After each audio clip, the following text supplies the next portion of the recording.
This is our World War I IB history project. Our research question was, what was the significance of the Battle of the Marne and the Battle of the Somme?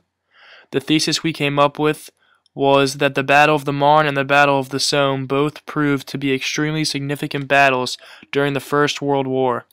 The Battle of the Marne proved to be the first major victory for the Allied forces and stopped the swift German advancement, while the Battle of the Somme signifies the war of attrition and how technology and new military strategy was necessary. The Battle of the Marne was fought between September 5th through 12th, 1914. As the Germans invaded Belgium, Luxembourg, and France, British and French forces retreated to the Marne River.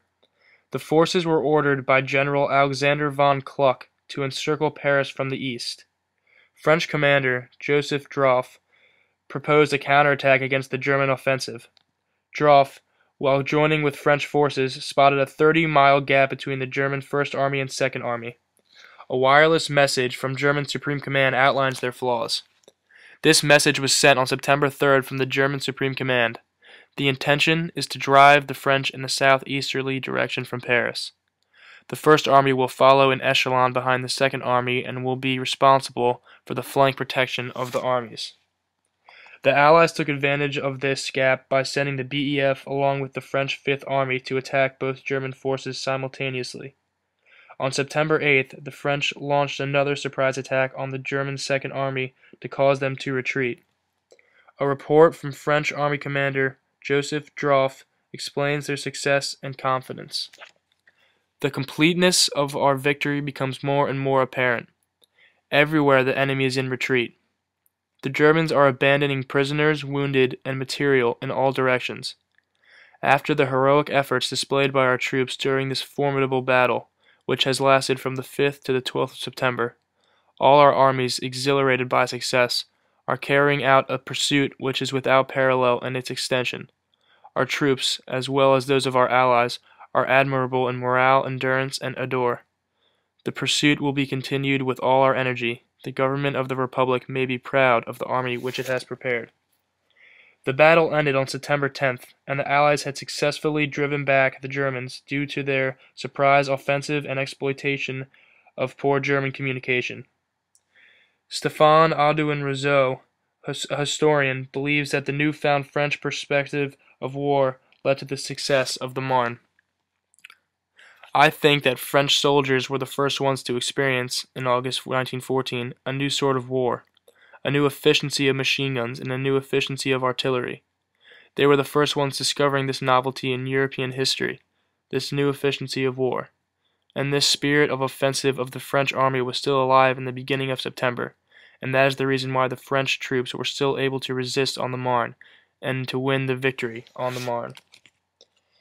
In both cases, this victory ended the German Schlieffen plan to quickly take France and the Western Front.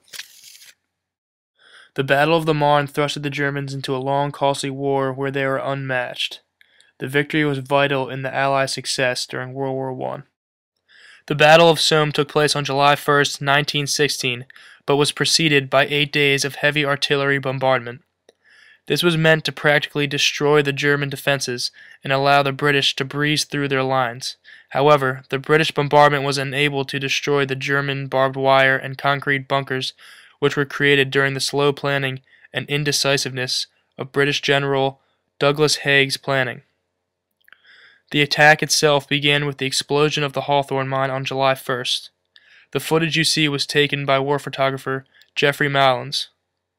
General Haig also instructed the use of cavalry, which was a very old technique when compared to the German machine guns and fortified bunkers. The German machine guns pushed the British back to their trenches, allowing no progress to occur. However, a staggering advancement occurred when the Allies debuted their tanks on September 15th. The tanks smashed through the remaining barbed wire and were impervious to machine gun fire.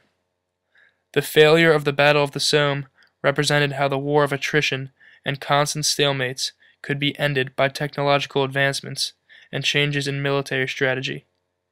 The stalemate only gained 8 kilometers of land in exchange for 650,000 Allied casualties. Historian Peter Simpkins takes some of the blame off Haig and the British by claiming that they had the largest responsibility in the battle. Haig's thoughts on the battle are still a subject of hot debate in Britain and in the rest of the historical world. The thing to remember is that it was a joint Anglo-French battle, and that the British took the bigger part in the battle. I think mainly because of the French involvement in Verdun. Originally, the whole object of attacking on the Somme is because this is where the French and British armies actually joined. Therefore, it's not Haig's choice of battlefield. Haig always preferred Flanders as his choice of battlefield in that sense. British war reporter Sir Philip Gibbs accounts for the brutality of German machine gun fire and British deaths in one of his journals. Those who went outside, a prisoner told me, were killed or wounded. Some of them had their heads blown off, and some of them had both their legs torn off, and some of them their arms. But we went on taking turns in the hole, although those who went outside knew that it was their turn to die, most likely. At last, most of those who came in the hole were wounded, some of them badly, so that we lay in blood. While the faulty military strategy and the lack of technology led to the devastating losses in the Battle of the Somme, the confidence and unexpectedness of the Marne attack led to one of the most important turning points of World War I.